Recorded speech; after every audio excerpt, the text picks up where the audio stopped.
Hey everyone, it's Ryan here. So this is my reaction slash review to AEW All Out 2021, which took place last night. I was going to do it shortly after the pay-per-view ended, but like SummerSlam, it ended at 5 in the morning. Had a discussion with a few friends for about half an hour, and then by that time I was ready to go to sleep. So I thought I'd do it now. Now that I've had time to sort of reflect on what happened and stuff like that. So we start off with the kickoff show. It's a 10-man tag between Jurassic Express and the Best Friends, I believe. Versus the Hardy Family Office and others. I've blanked it out here, unfortunately. But yeah, faces win. Very standard 10-man tag match. A lot of moves going on. Good guys wins. Good way to start off the show. Then we go on to the main show, Miro versus Eddie Kingston for the TNT title. Miro basically trying to take out Kingston with as many head kicks as possible. Kingston sort of going for the legs. Eventually, at one point, the turnbuckle comes off the side. Miro goes to use it and then stops himself, thinking, "Why am I using this?" And then the referee grabs it, goes to put it back on the turnbuckle. Kingston grabs Miro from behind, shoves him towards where the referee is. Miro manages to stop himself. The referee almost gets caught in it. Basically what happens is Kingston goes to throw Miro into the corner, and then the ref turns around and stops him because he's like, "No, the turnbuckle is exposed. You can't use it. It'll be DQ." And then as he's putting it on, basically Miro sort of covers his vision and then hits Kingston with a low blow, with a foot to the back, and then hits a couple of his match kicks. I don't know what they call them in AEW now. I'm just going to call them match kick to win the match. So Miro retains the TNT title. I did go for Miro to retain. It was a solid opener match. Miro being dominant once again. I thought the spot would have been Kingston would have just passed out from the pain of the submission hold, but this is fine this way. Next we have Moxley versus Kojima. I can't remember what the guy's first name is. So this one is essentially what you expect from John Moxley being in New Japan before and Kojima being a Japanese wrestler. It's very hard hitting. At one point Moxley busts open his elbow, which is really weird. I can't remember how I did. He must have just hit him in such a way that he cut his elbow open instead. And then eventually Moxley hits the paradigm shift, basically Dirty Deeds, and then hits an elevated one to win.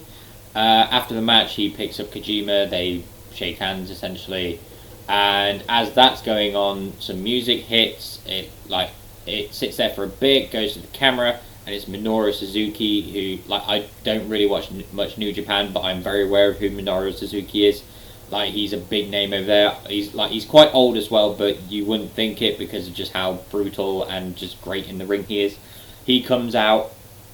It's a good minute and a half before he actually does walk out. There's a bit where Moxley sort of stood there wait, that's not... And then it's no, it can't be, blah, blah, blah. And then eventually he comes out. They face off. They start hitting each other. At one point, Moxley hits him with his bleeding elbow, so he's just got this blood mark on him. So it in a way, it is a cool visual just seeing Suzuki just with this blood on him. He just doesn't care. Eventually, Suzuki does hit a power driver on him to stand tall. So Suzuki shows up here. I'm guessing that's Moxley's next opponent. I think they announced it for Dynamite on Wednesday. It's going to be Moxley versus Suzuki, so that should be a fun, hard-hitting match. Next, we have Britt Baker defending the women's title versus Chris Statlander.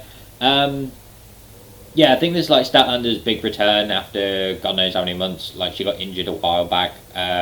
It's sort of Baker's, I think, second defense of the title. We had Baker to win this one, and she did eventually after about 20 minutes or so. It's very good between the both of them. A lot of close calls. Baker hits the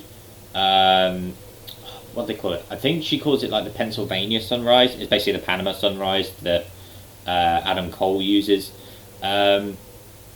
Eventually she then gets the lockjaw in and Statlander taps out.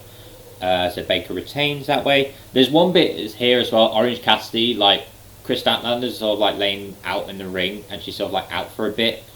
And then Orange Cassidy just takes his shades off and just full on yells at her, and it's like, what the, like, because like Cassidy's gimmick is he's sort of like a sloth, so basically he only uses energy when he needs to.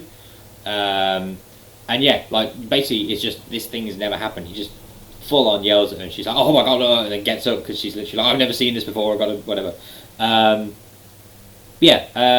Britt retains, so you know she continues on with a lengthy reign.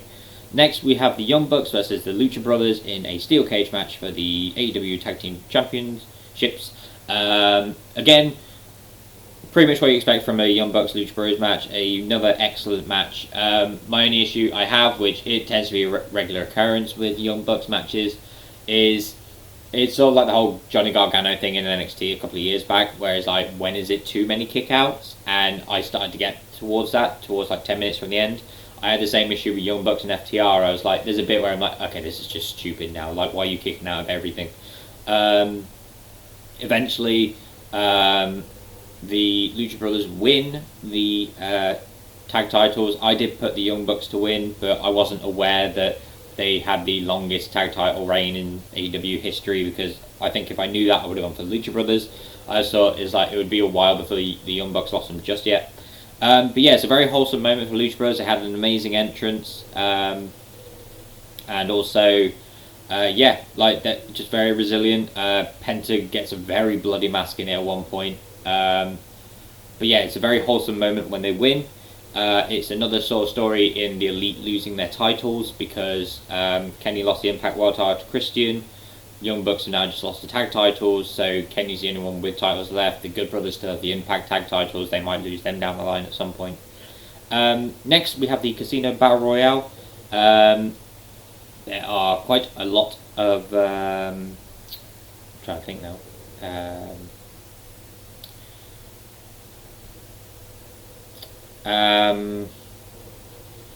There's 21. I couldn't think what the number was. I was like, because like the way the Casino Battle Royale works is you have 21 entrants.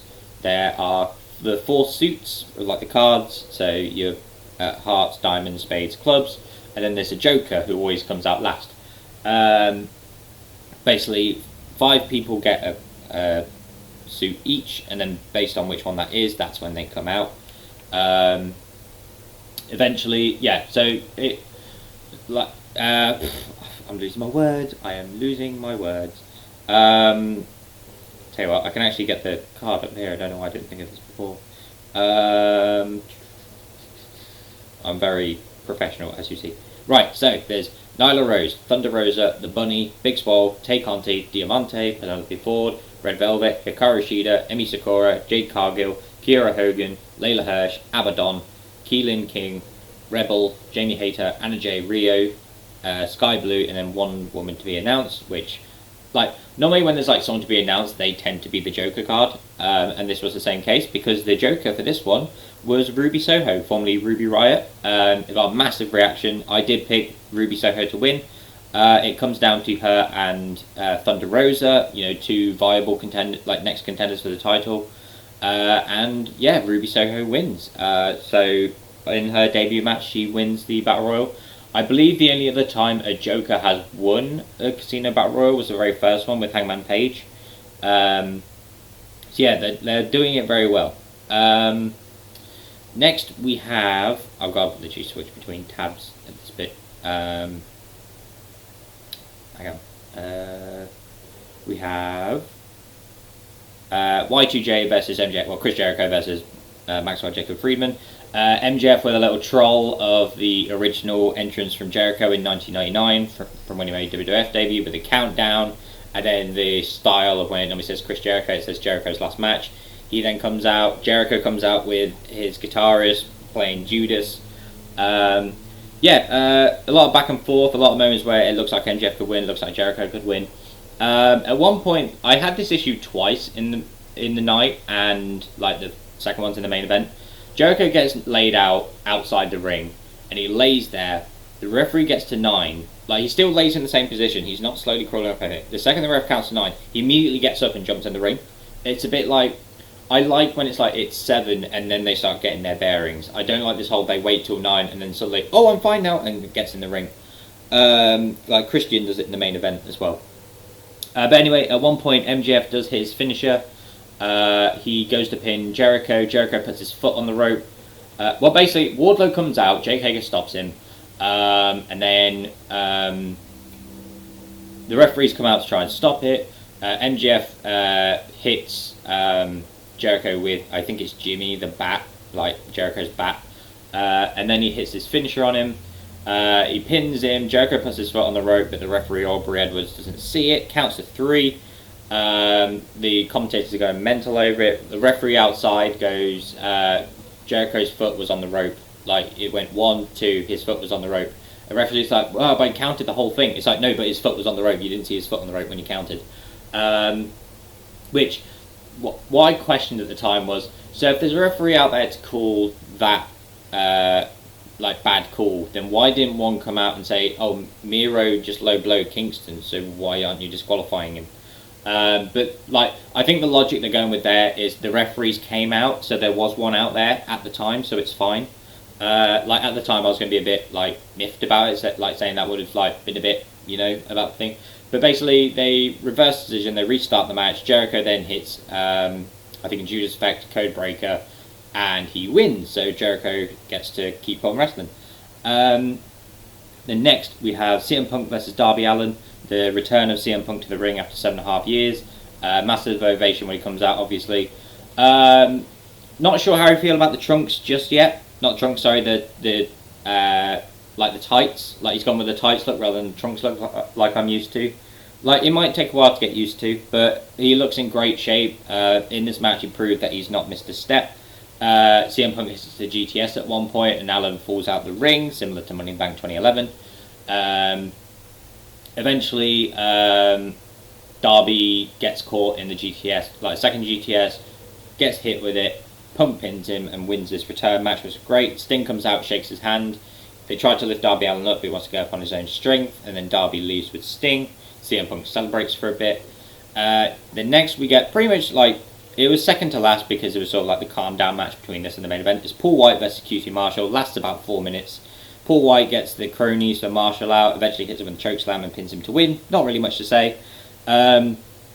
You know, like, I could say it's the weakest match on the night, but essentially it was there just for filler to put a break, like, because they sort of have to calm them down after the matches they've had on the night. And then finally we have Christian versus Kenny Omega for the AEW World Title. Christian recently beaten Omega on Rampage for the Impact World Title, so there's that going into it. Yeah, Omega, after about 15 minutes, Omega does win with the elevated one-winged angel. It was great seeing everyone standing up, getting ready to see the move. But yeah, like, there was a bit where Christian gets knocked out of the ring and he lays there for the 9 count, and the second he gets the 9, he gets up and gets back in the ring. But yeah, other than that, Omega wins. Young Bucks come out, Good Brothers come out, and they help beat up they help beat up Christian and Jurassic Express. And then Omega gets on the mic and says, look, we want you to leave go home happy, and, you know, I'm going to go and celebrate.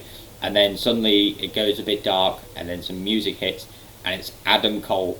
Adam Cole has let his contract in WWE expire, and he's gone straight to AEW. He gets in the ring, has a little face-off with them, and then he super kicks Jungle Boy, and he's now with the Elite. It's very similar to what Jay White did at Impact. He came in, started celebrating with them, but then he turned on them. However, Adam Cole stays with them. Kenny Omega, back on the microphone, says, you thought that someone's going to come out and stop me. Ha ha ha. Like, you know, I had you for a bit. Anyway, we're going to leave and celebrate it. And then even more music hits, and it's Ride of the Valkyries, because Daniel Bryan is here, now known as Bryan Danielson. So the double debut, and they've worked it off so well. He comes in, he assists Jungle Boy and Christian and that lot to their feet. Kenny Omega escapes, there's a brawl going on. Bryan Danielson and company stand tall. And yeah, what a great way to end the show.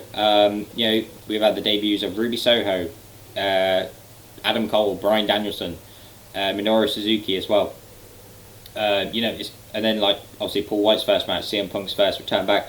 I've seen people comparing it to like WrestleMania X7 as being like one of the best pay-per-views of all time. Maybe in a couple of years, in retrospect, it could be. I don't know yet. Like, there was a lot of good stuff in there. Like, everything was solid. Like, everything had a purpose to be on the show. Like, apart from White and Marshall. But again, that match's purpose was to, like, cool everyone down for the main event. They paced everything nicely in this match. Like, every match felt different in its own way. Yeah, a very solid show. And yeah, that's pretty much going to be my review / recap of AEW All Out. Thank you for watching this, and I'll hopefully see you in the next one.